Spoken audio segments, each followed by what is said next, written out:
আচ্ছা, আপনার এই অবস্থা কিভাবে হলো বা কারা করলো একটু বিস্তারিত যদি বলতেন সংক্ষেপে। বিসমুল্লাহির রহমানির রহিম। আমি মোহাম্মদ আনোয়ার হোসেন, বলমারী থানা, সাতার ইউনিয়ন, বেড়াদি গ্রাম। আমি মূলত বিএনপি করি, বিএনপি একজন কর্মী হিসাবে কাজ করি।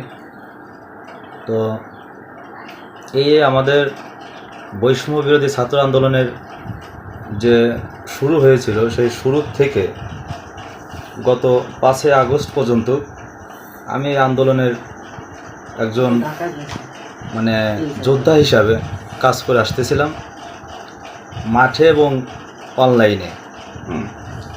গত 5ই আগস্ট আমি আনুমানিক বেলা তখন 2টা বাজে, যখন আমরা আন্দোলন ফরিদপুর থেকে ফেরার পথে মজুদ্দিয়া বাজার হয়ে বেড়াদি যখন ঢুকলাম, খবর পেলাম যে এই স্বৈরাচার সরকার বিদায় নিয়েছে। এই আনন্দের খবর এলাকায় ছড়ানোর জন্য বা এলাকায় এসে দেওয়ার জন্য এলাকায় যখন আসি, বাড়িতে এসে আমি কাপড় চোপড় চেঞ্জ করে, আমি একটা ব্যবসা করি ব্রেক ওয়াটার প্লাস মুদির দোকান। তো সেই মুদির দোকানের মাল আনার উদ্দেশ্যে আমি বাড়ি থেকে টাকা পয়সা নিয়ে, মোবাইল নিয়ে আমি বাড়ি থেকে বের হই। বের হওয়ার পরে আমার বাড়ি থেকে বের হয়ে রাস্তায় ওঠার পরেই অতর্কিতভাবে মজিবর, সাতর ইউনিয়নের আওয়ামী লীগের সাধারণ সম্পাদক মজিবর, সাবেক চেয়ারম্যান, তার নেতৃত্বে এবং তার নির্দেশনায় তারই ছোট ভাই মোহাম্মদ ইনামুল, তার যে একটা হাতুড়ি বাহিনী ছিল, সেই বাহিনী পিছন থেকে অতর্কিতভাবে আমাকে হামলা করে। সে হামলা, তাদের হাতে চাইনিজ ক্রুয়াল প্লাস হকি স্টিক, রামদা, এবং এটা বলে যে আন্দোলন শেষ, আন্দোলন তোর আজকে করাই দেব, এই বলে আমাকে শুরু করে। এক প্রকার আমাকে কঠিনভাবে টর্চার করে, 10 থেকে 12 জন একের পর এক আঘাত।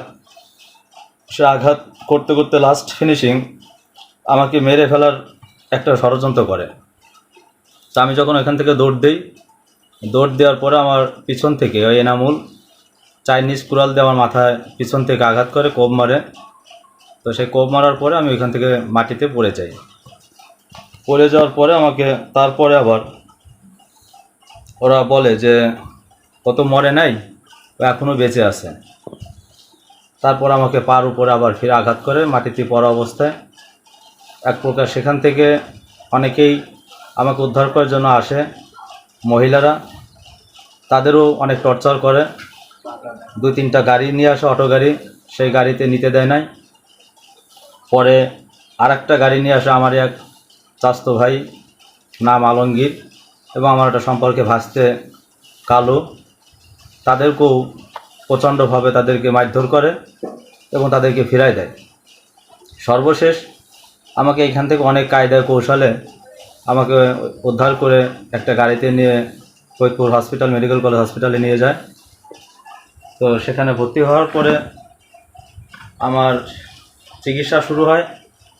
চিকিৎসা শুরু হওয়ার এক প্রকার মাথার পরীক্ষা প্লাস পার পরীক্ষা করার পরে পার 3টা অংশ ভেঙে যায়। তার ভিতর মারাত্মকভাবে জখম হই আমি।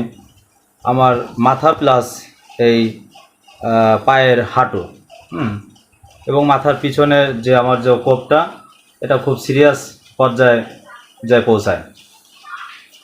তা আমি ফরিদপুর মেডিকেল কলেজ হসপিটালের ট্রমা সেন্টারে 4 দিন থাকার পর আমি বাসায় চলে আসি। এরপরে বাসায় কয়েকদিন থাকার পরে ফিরে আবার হসপিটালে যাই পরীক্ষা নিরীক্ষা করার পরে ডাক্তার আমাকে বলে যে আপনি পা যদি এইভাবে রাখেন তাহলে আপনার পা সারতে মিনিমাম 6 থেকে 7 মাস লাগবে। তো এইভাবে থাকলে আপনার পা যে কোনো জায়গা বিকল হয়ে যাওয়ার সম্ভাবনা 95% মানে হওয়ার সম্ভাবনা বেশি। বিকল্প কি করা যায়, সেই ক্ষেত্রে অপারেশান। তো এখন আমি গত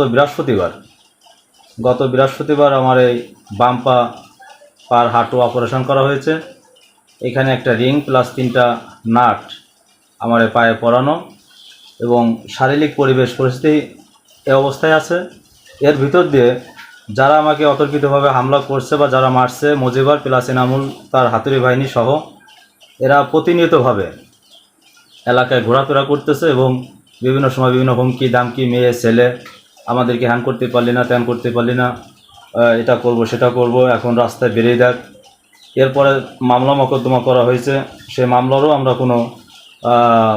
কোনো রেজাল্ট পাচ্ছি না। প্লাস আমাদের এখানে আমাদের যে বিশ্বস্ত যে একটা বাহিনী, সেনাবাহিনী, সে সেনাবাহিনীর উপর আমাদের যে আস্থা ছিল, আমাদের যে বিশ্বাস এখনও আছে, কিন্তু সেই বিশ্বাস তারা আমাদের উপর রাখে নাই বা আমরা রাখতে পারতেছি না।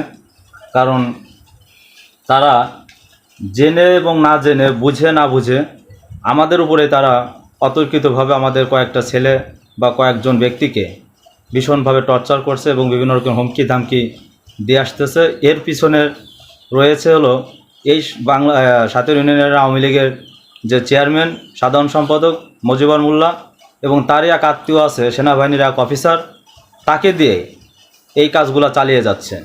এবং সেনাবাহিনী আমাদের কাছে কোনো কিছু, বা আমরা যারা ক্ষতিগ্রস্ত, আমরা যে 16 বছর যে আওয়ামী লীগের নির্যাতিত, নিপীড়িতভাবে আমরা কয়েকটা পরিবার, কয়েকটা না, বেড়াদি গ্রামের যতগুলো পরিবার আছে প্রত্যেকটা পরিবারই এই আওয়ামী লীগ দুঃশাসনের নির্যাতিত।